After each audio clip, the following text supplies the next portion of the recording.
Good day. My name is Kavashni Naidu, a diabetes educator from Johannesburg, South Africa. This presentation will cover macrovascular disease and diabetes. Diabetes increases your risk for many serious health problems and complications. Diabetes complications are divided into two groups: microvascular complications, which is damage to small blood vessels, and macrovascular complications, which is damage to large blood vessels. For the purpose of this presentation, I will only be discussing macrovascular complications, which include cerebrovascular disease, cardiovascular disease, and peripheral vascular disease. The main cause for macrovascular disease is hyperglycemia. High blood glucose levels damage blood vessels through a process called atherosclerosis, or clogging of arteries. This narrowing of arteries can lead to decreased blood flow to heart muscles, which cause a heart attack, or to the brain, leading to a stroke, or to the extremities, leading to pain and decreased healing of infections. There is some good news.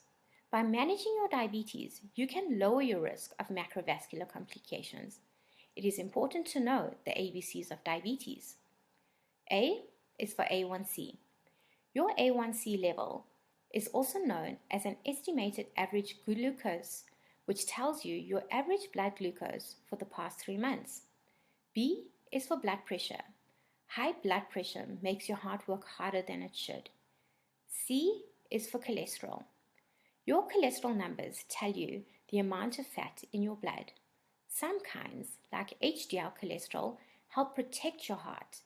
Others, like LDL cholesterol, can clog your arteries. High triglycerides raise your risk for heart attack and stroke. The American Diabetes Association recommends patients with diabetes should aim for an A1C of less than 7%, a blood pressure of 140/90 or lower, a LDL level of less than 2.58 millimoles. Now, let's take a closer look at macrovascular disease. Cerebrovascular disease, also known as a stroke, can occur when blood supply to a part of the brain is suddenly interrupted.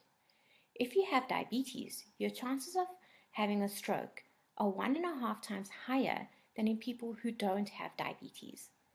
Most strokes happen because a blood clot blocks a blood vessel in the brain or neck. How to tell if you are high risk for a stroke? If you're over the age of 55, you've already had a stroke or a transient ischemic attack, also known as a TIA or a mini stroke. You have family history of stroke or TIAs, have heart disease, you have high blood pressure, overweight, have high LDL and low HDL levels, you are not physically active, and you smoke.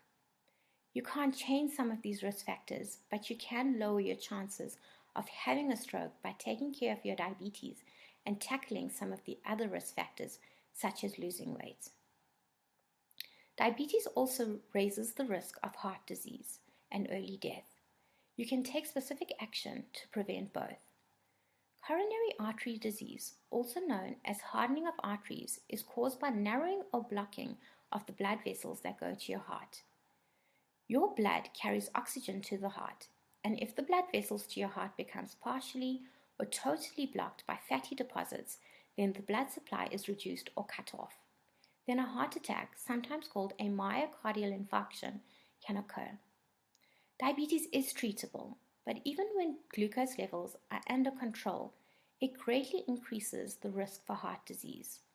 The following statistics speak loud and clear that there is a strong correlation between cardiovascular disease and diabetes. At least 68% of people at the age of 65 or older with diabetes die from some sort of heart disease.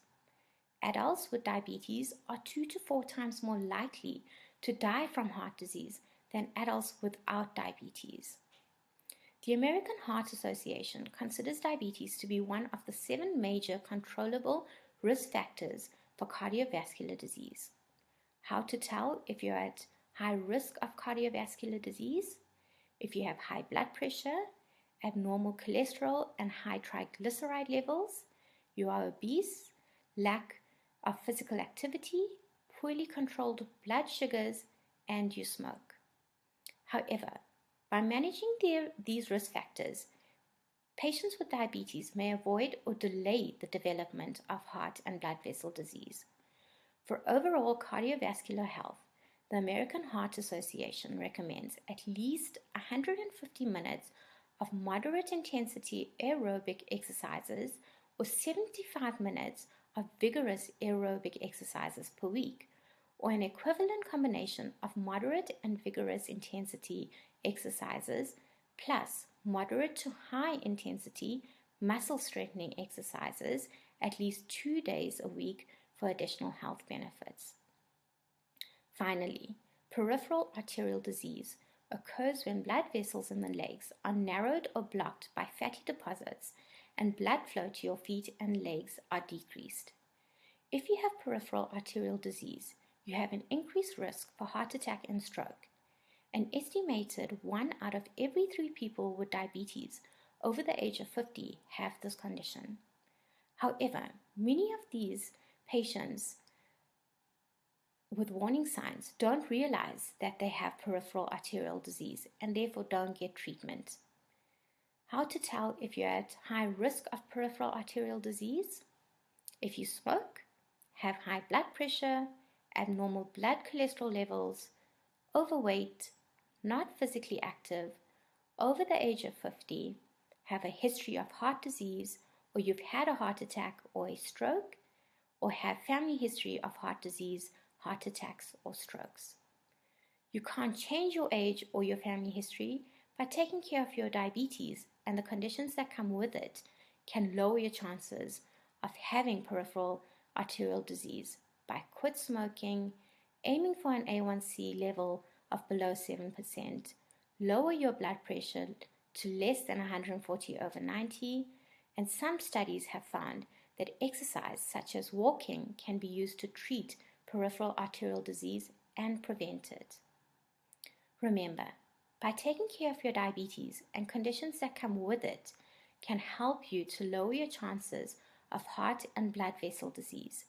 Every step you take to keep your ABCs, A1C, blood pressure, and cholesterol in your target range will help lower your risk of developing any macrovascular complications.